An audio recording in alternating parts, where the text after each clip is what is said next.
Assalamualaikum warahmatullahi wabarakatuh. Biasa pagi-pagi mantun dulu ya. Boleh, apa tuh Kak?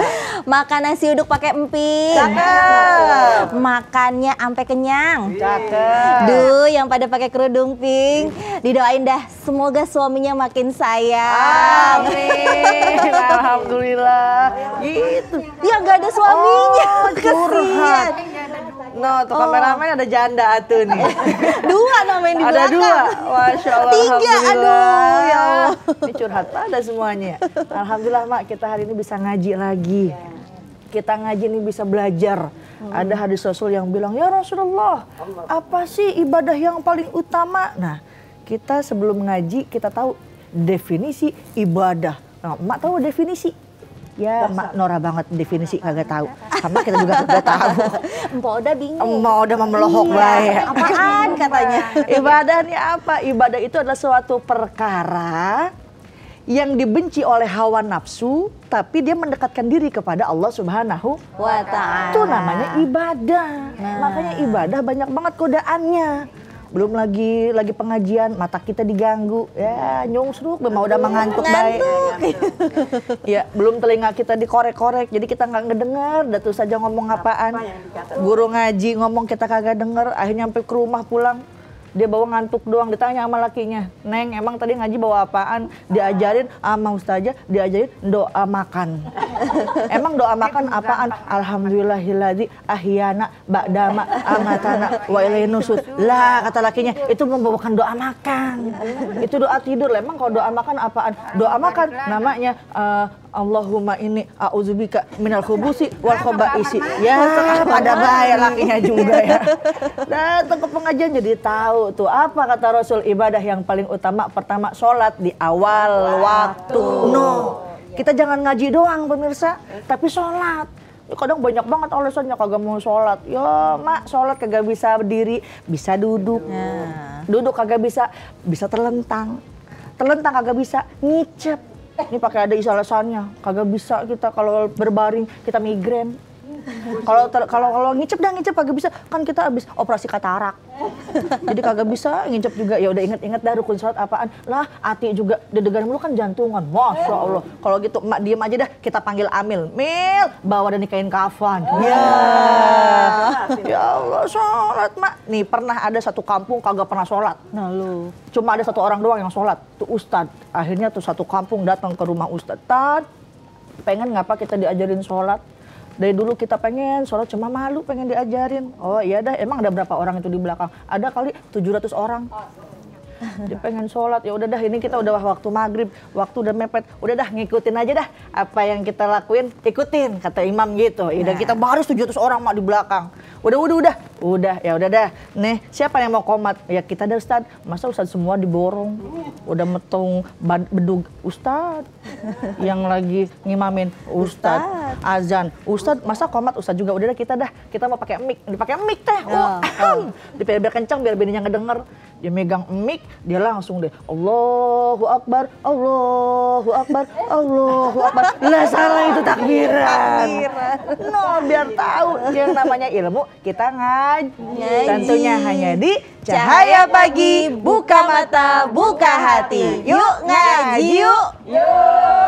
Tapi jadi pengen nanya nih, ibu-ibu di sini yang tadi masih punya suami, ada nggak sih suaminya yang kepalanya rambutnya udah mulai rontok gitu, botak gitu, ada nggak? Siapa? Oh ini, Udah lakinya botak. laki kepalanya botak. Juga udah pergi. Ya Allah, Udah kesian pada ombong. amat.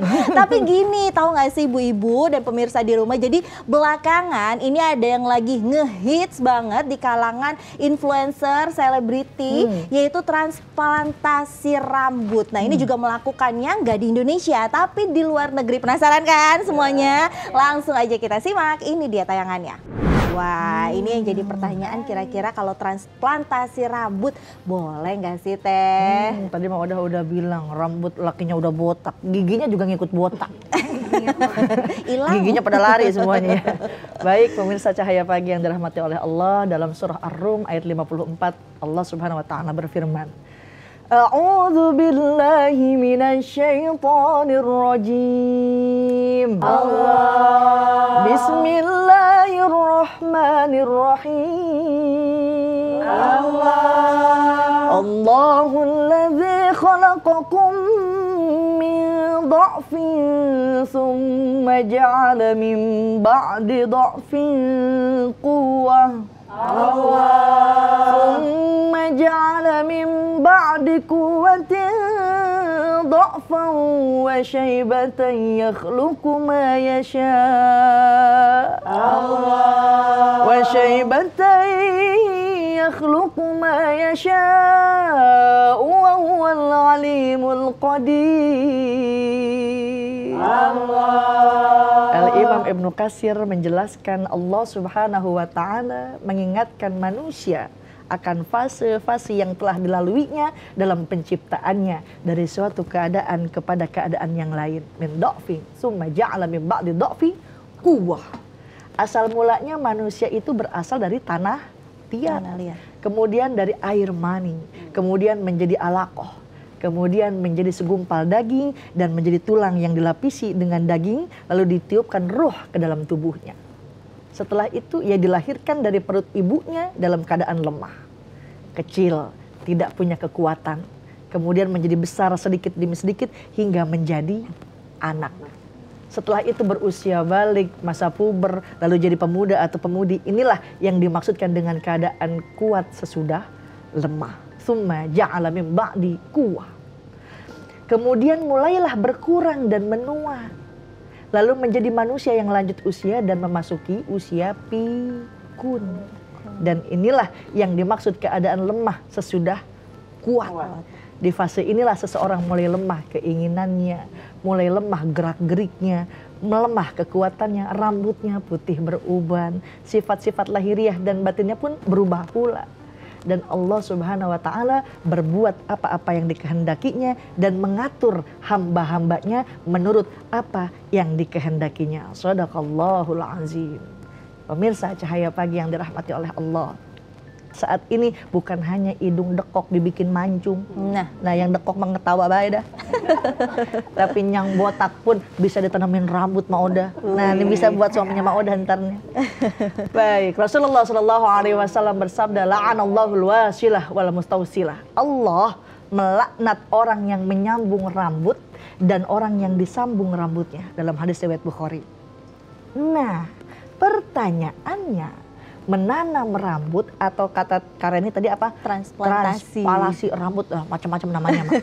Menanam rambut atau transplantasi rambut yang lagi hits akhir-akhir ini bukan termasuk menyambung rambut. Menanam rambut bukan termasuk dalam hadis yang dikatakan tadi ya. Sehingga terapi menanam rambut bukan termasuk dalam hadis.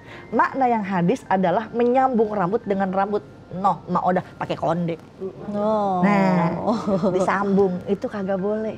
Karena Ibnu Qudamah menjelaskan wal-zahir, yang jelas, yang pendapat kuat bahwa yang diharamkan ialah wasala syi'ar bisyi'ar, menyambung rambut dengan rambut, karena terdapat tadlis. Apa tuh tadlis? Penipuan. Oh dari belakang, wah orang muda banget nih, nyungcung lagi kondenya, pas lihat ke depan, udah pada kepot semuanya. Juga menggunakan sesuatu yang masih diperdebatkan kenajisannya. Kan kita nggak tahu tuh di konde rambut siapa. Betul. Iya kan? Belum lagi kita nipu juga jadinya. Jadi adapun selain itu maka tidak diharamkan karena tidak mengandung makna tadlis, penipuan tadi atau najis. Karena kan diambilnya dari rambutnya sendiri. Iya. Ditambah adanya maslahat untuk mempercantik, untuk mempertampan mungkin suami. Kan emak juga bosen ngelihat ya laki kita botak lagi.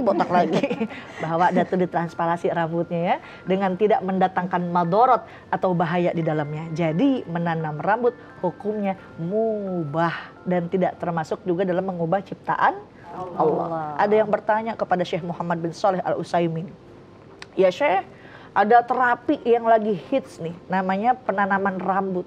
Bagi orang yang botak dengan cara mengambil rambut bagian belakang dipindahin ke depan. Nah udah tahu kan sekarang tayangannya pada dari belakang dicocok lagi ke depan. Nah di bagian depannya apakah ini boleh? Kata beliau, na'am ya juz, boleh. Karena termasuk bab mengembalikan sesuatu yang telah diciptakan oleh Allah dan juga termasuk menghilangkan aib. Nah, dan tidak termasuk mempertampan diri. Maksudnya jangan terlalu niat buat agar kita cakep, agar kita enggak. Tapi yang penting ada kesehatan di situ ya, menambah sesuatu yang telah diciptakan oleh Azza wa Jalla. Terdapat dalam sebuah kisah, Mak, ada 3 manusia di mana salah seorang di antara mereka kepalanya botak. Nah, Ia bilang sama malaikat, ya Allah, kalau Allah kasih rambut kita girang. Dah. Akhirnya sama malaikat itu mendatangi orang yang berkepala botak dan bertanya kepadanya, apa yang paling engkau dambakan? Rambut, malaikat, rambut yang indah, sembuh dari penyakitnya, nggak diolok-olok mulu sama anak kecil. Bapak botak, bapak botak, bapak botak. Spontan malaikat tersebut mengusapnya dan sekejap penyakitnya hilang serta ia dikaruniai rambut yang indah. Tuh dalam hadis riwayat Bukhari Muslim. Dan dalam fatwa Syabaka Islamiyah falamani syar'an, tidak ada larangan dalam syariat terapi menanam rambut mereka yang membutuhkan, baik disebabkan karena bawaan atau emang penyakit. Nah, asalkan rambut sendiri. Tidak ada larangan juga menggunakan obat-obatan selama tidak ada madorot atau bahaya setelahnya. Rasul menganjurkan kita umatnya untuk merawat rambut tuh, Rasul SAW begitu detail ngatur kehidupan umatnya, sampai rambut aja diurusin. Rasul sering meminyaki rambutnya, menyisir jenggotnya, dan sering memakai tutup kepala hingga bajunya seperti baju penjual minyak tuh dalam suatu hadis. Oleh karenanya Bu, Bek, pemirsa Cahaya Pagi yang dirahmati oleh Allah, rambut yang ditanam tetap dianggap rambut buatan. Sehingga dalam ibadah dia tidak teranggap. Misalnya dalam kasus mencukur rambut ketika haji. Kalau lagi umroh haji tahallul namanya ya. Nah itu kata para ulama tidak perlu mencukur habis. Nggak perlu dibotakin dah atau memendekkannya.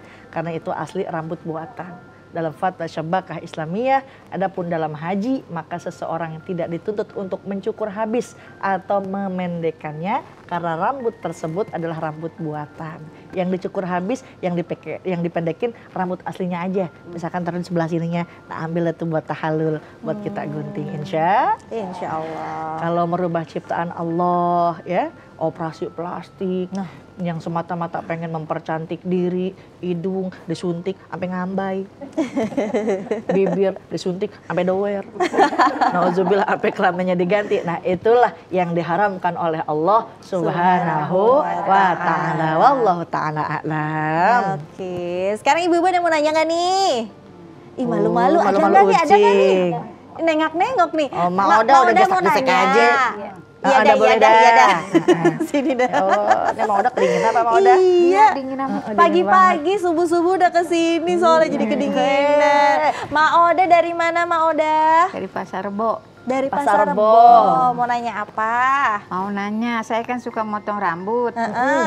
Tapi jarang sih motong rambutnya. Apa itu hukumnya? Ustazah. Hukum motong rambut, Iya. tapi jarang motongnya. Mak Oda nanya apa gimana Iya. sih? Kita disunahin berapa kali motong rambut? Iya berapa gitu kali? Maksudnya saya cuma sekali doang motongnya. Oh gitu. Jadi Iya baiknya berapa kali gitu ya Mak? Iya. Oke baik. Silakan Maoda duduk dulu dah. Ya, modalnya Pagi-pagi kesemutan biasa. baik nih. Masih bingung, masih linglung. Mak nih orang baik mau meninggalnya 40 hari sebelum meninggal diuji sama malaikat. Dia kesemutan dah. Nah lu, Dia pegel dah. Nah, lu. Mak Oda kali kesemutan baik-baik dah. Kalau lagi diuji sama malaikat. itu langsung seger. Langsung seger.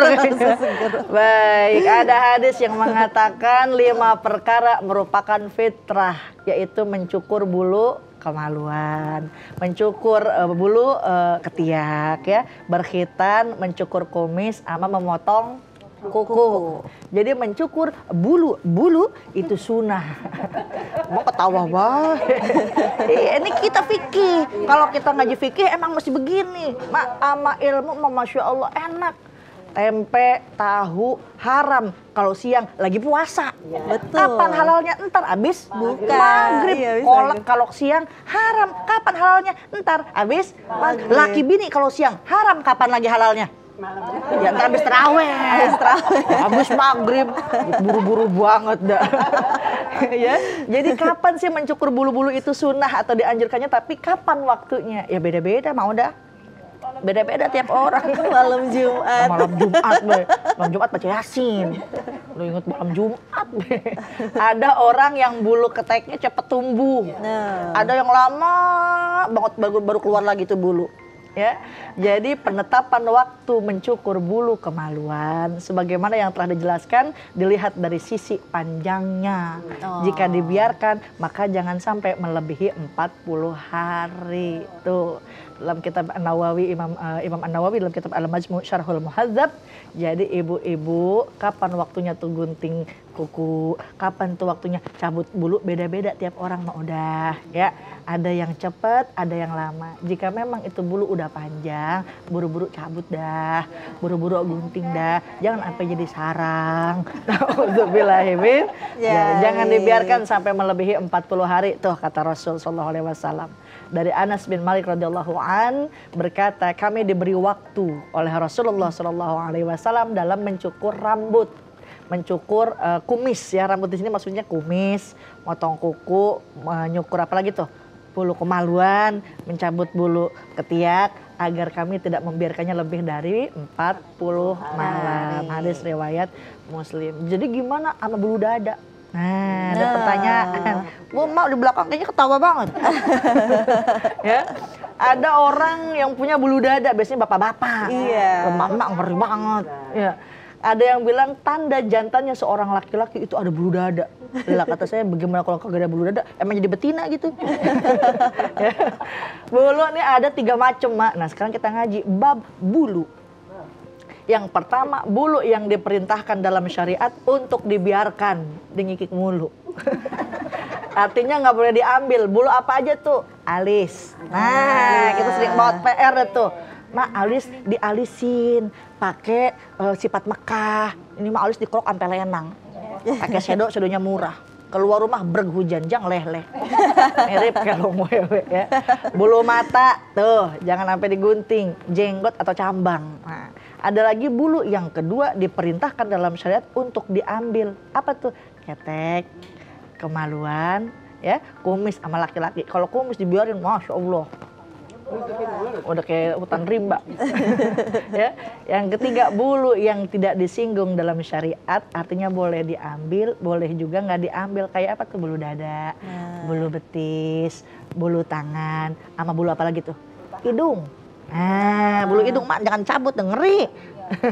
Tapi maka bersandar kepada hadis Nabi Muhammad SAW, sesungguhnya yang halal adalah yang dihalalkan Allah dalam kitabnya. Dan yang haram apa yang diharamkan Allah dalam kitabnya. Adapun yang didiamkan atau yang tidak disinggung maka itu termasuk sesuatu yang Allah maafkan. Dalam hadis riwayat Baihaqi. Jadi adapun mencukur bulu badan yang ada pada laki-laki ya, bukan termasuk kepala nih, bukan termasuk rambut. Maka itu mubah menurut Malikiyah. Bahkan dianjurkan menurut jumhur ulama. Kalau ngeganggu boleh dah tuh, sesuatu yang mubah ya. Mak punya bulu dada nggak lakinya? Oh, mana ada katanya. Iya. Lapalanya aja botak, yang bagaimana dadanya ada bulunya. Gitu Mak Oda, jadi jangan sampai 40 hari kita biarin aja po ya. Insya Allah. Tapi teh jadi kepikiran kayak gini, ini masih beredar kepercayaan di banyak orang, terutama masyarakat Indonesia, bahwa kalau perempuan haid, itu kan biasanya rambutnya rontok tuh, suka dikumpulin. Iya, taruh di laci ya Mak. Iya. Itu sebenarnya gimana sih Teh? Harus dikumpulkan terus disucikan kembali atau seperti apa Teh? Umat Islam ini diwajibin bersuci sesuai kitab fikih. Ada hadas besar mewajibkan seseorang untuk bersuci sebelum ia beribadah. Gimana caranya? Ya mandi. Basuh air secara merata, betul Bu? Ke seluruh bagian tubuh, termasuk rambut, kuku, dan lipatan-lipatan tubuh. Dibersihin semuanya. Artinya air harus sampai mengena ke kulit dan bagian tubuh yang lain. Ya, sementara hadas kecil menuntut seseorang untuk membasuh bagian-bagian tubuh tertentu dalam bersuci, kayak wajah, tangan, sebagian kulit kepala kita kayak mau wudhu gimana tuh ya. Nah, termasuk syarat kesucian bagi jenazah sebelum ia disolatkan. Mandi juga ada 2 hukumnya Po, ada mandi wajib, ada mandi sunnah. Mandi wajib ya kalau lagi habis maaf jima, haid, nifas ya. Ada mandi sunnah kalau mau Jumatan atau mau sholat Id atau mau apa lagi tuh, ihram ya, mau umroh, mau hajian. Dan semua itu harus diawali dengan niat. Adapun sejumlah bagian itu terlepas seperti rambut rontok, kuku yang kepotong, atau nauzubillah ada yang teramputasi mungkin beberapa bagian tubuhnya, apakah wajib dibasuh? Nah, para ulama berbeda pendapat. Syekh Syahid Askar, Ketua Majelis Fatwa Majma' al-Buhus, Lembaga Riset Al-Azhar, Mesir belah sononya Priuk. Dekat pasar Rebo nih jangan-jangan. Beliau mengatakan rambut yang gugur, kuku yang patah atau copot itu seperti sampah. Maka biarkan saja, tak perlu dicuci lagi. Tapi selama haid itu sebaiknya memang jangan potong kuku, jangan potong rambut. Itu untuk lebih keihtiyat, lebih kehati-hatian kita. Tetapi jika kuku tersebut emang putus, ya rambut itu emang rontok, kitanya lagi haid dengan sendirinya, tak perlu rambut itu kita cari-cari mana rambut ya.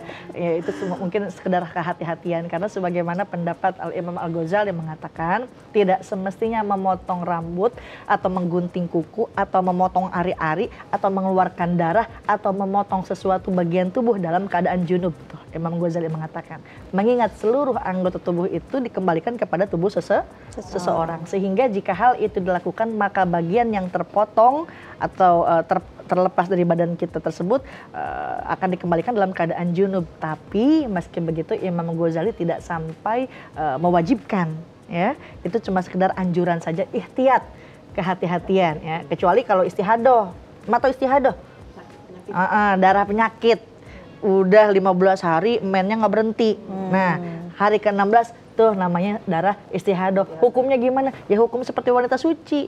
Boleh sholat, boleh baca Quran, ya. Itu istihadoh, lain lagi ceritanya. Aisyah radhiyallahu an ketika ikut berhaji dengan Rasulullah SAW dan sudah sampai Mekah tuh Aisyah Aisyah haid. Rasul bilang sama Aisyah, tinggalkan umrohmu, lepas ikatan rambutmu dan bersisirlah. Hadis riwayat Bukhari dan Muslim. Jadi secara logis pun dapat diterima. Rasul memerintahkan Aisyah yang sedang haid untuk menyisir rambutnya. Jadi nggak apa-apa tuh kalau rambutnya rontok ya. Walaupun emang tradisi kita emang terlalu kehati-hatian, itu boleh aja. Boleh kalau misalnya emang pengen hati-hati dah. Kita kan sekarang ada yang was-was ya, pengen dikumpulin, boleh mungkin buat ketenangan hati. Tapi sekali lagi dalam ajaran agama Islam, kuku yang terlepas, rambut yang rontok itu seperti sampah. Jadi biarkan aja, nggak usah dicari-cari. Insya Allah. Ada lagi nggak ibu-ibu yang mau nanya? Oke. Apa tuh Bu? Silahkan maju dulu Ibu. Rupa-rupa banget di seragam, ada yang ngepink, ada yang kembang-kembang, aulunas obelon dan Jangan Ibu, siapa dari mana Ibu? Assalamualaikum warahmatullahi wabarakatuh. Waalaikumsalam warahmatullahi wabarakatuh. Saya Ibu Noroni dari Majlis Ta'lim Al-Ummahat Pasar Rebo. Al-Ummahat Pasar Rebo, boleh apa Bu? Saya ingin bertanya para ustazah. Itu kan suami saya kan banyak ubannya. Kadang-kadang kan dia suka nyabut uban itu. Apakah di dalam Islam itu dibolehkan atau tidak? Baik. Sekian, terima kasih. Assalamualaikum warahmatullahi wabarakatuh. Silakan duduk Ibu. Kadang-kadang ya kalau misalnya orang zaman dulu nih, cabutin dong uban emak, uban bapak, ntar bapak upain 5.000, suka kayak gitu.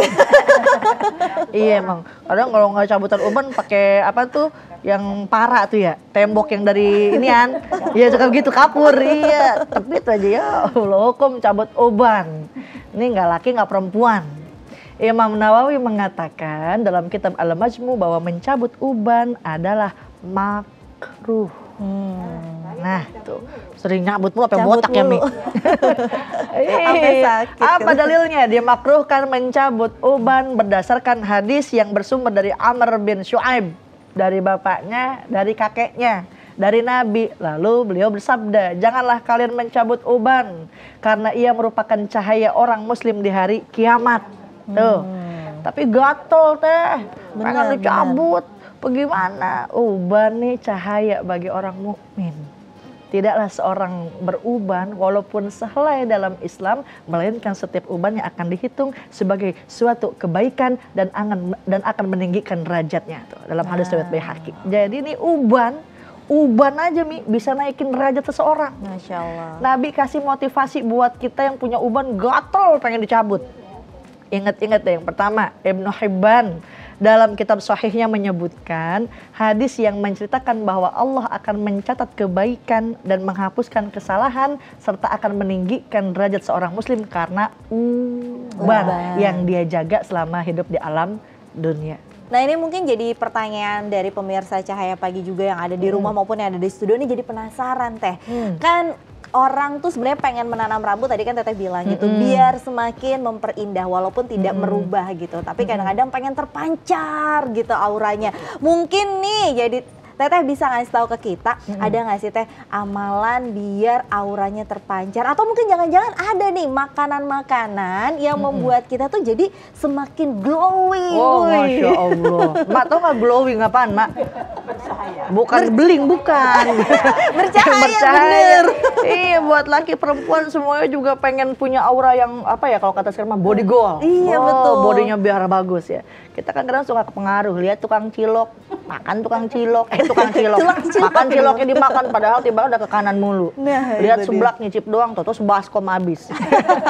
Jadi agar daya tahan tubuh kuat dan nur cahaya dari seseorang itu terpancar, Rasulullah SAW juga merhatiin umatnya. Abdullah bin Ja'far berkata, aku melihat Nabi SAW ya'kul rutab bil kisah. Apa tuh? Makan kurma segar sama kisah. Apa itu kisah? Sejenis ketimun. Mentimun tuh Rasul makan. Dan ini pun yang dipakai oleh Ummul Mukminin Aisyah radhiyallahu an. Aisyah Masya Allah, bukan hanya badannya, wajahnya cakep. Sebutnya ya Humairo, hai si merah pipi. Ibu suka disebut Humairo? Suka disebut merah pipi. Nah, kata Mak udah bagaimana sebut merah pipi, pipi Mak kokolotun doang. Ya, Aisyah tuh menjaga kesehatannya sesuai dengan apa yang diberikan oleh Rasulullah SAW. Aisyah berkata, ibuku dulu mengobatiku agar kelihatan aku ini gemuk saat dia hendak mempertemukan aku dengan baginda Nabi Muhammad SAW. Dan usaha itu tidak membuahkan hasil. Sehingga aku memakan timun dengan kurma basah. Kemudian aku menjadi gemuk dengan gemuk yang ideal. Tuh, riwayat Ibnu Majah. Jadi Ibnu Qayyim dalam Tibun Nabawi, sering dengar kan Tibun Nabawi, pengobatan ala Nabi itu ya. Mengatakan inilah dasar menjaga kesehatan dan kebugaran tubuh. Jadi yang terpenting makanlah dengan makanan yang halal. Mendapatkan rezekinya pun dengan cara yang halal. Dibelanjakan pun dengan cara yang halal. Maka akan membuka aura ke seluruh tubuh, bukan hanya wajah. Badan kita, gerak-gerik kita insya Allah. Dalam Al-Quran dikatakan, ya ayyuhan nas, kulu mimma fil ardi halalan thayyiban. Wahai manusia, makanlah dari makanan yang halal lagi baik yang terdapat di muka bumi. Dan janganlah kamu mengikuti langkah-langkah syaitan. Sungguh syaitan itu musuh yang nyata bagimu. Yang kedua apaan nih, mungkin amalan-amalan yang bikin aura kita terpancar. Betul. Senyum. Langsung pada senyum semuanya. Senyum seorang istri kepada suami, kata Rasulullah SAW, illa nadrullahu laha bi'ainir rahmah, kecuali Allah pandang ia dengan pandangan kasih sayang. Bahkan dalam hadis riwayat Tirmidzi dikatakan, saya belum pernah melihat orang yang paling banyak senyumnya kecuali baginda Nabi Muhammad Sallallahu Alaihi Wasallam. Senyum di waktu susah tanda ketabahan, senyuman itu tanda keimanan. Senyumlah kita hanya karena Allah, itulah senyuman yang bersedekah. Jadi senyum. Ini mas suami datang, bibir bawah ke kanan, bibir atas ke kiri. Menyum aja bibirnya. Insya Allah makan rutob sama kisah, kurma basah, ya, mentimun, apalagi senyum, ya, makanan yang penuh bergizi yang halal. Insya Allah bakal memancarkan aura baik itu laki-laki dan perempuan. Wallahu ta'ala a'lam.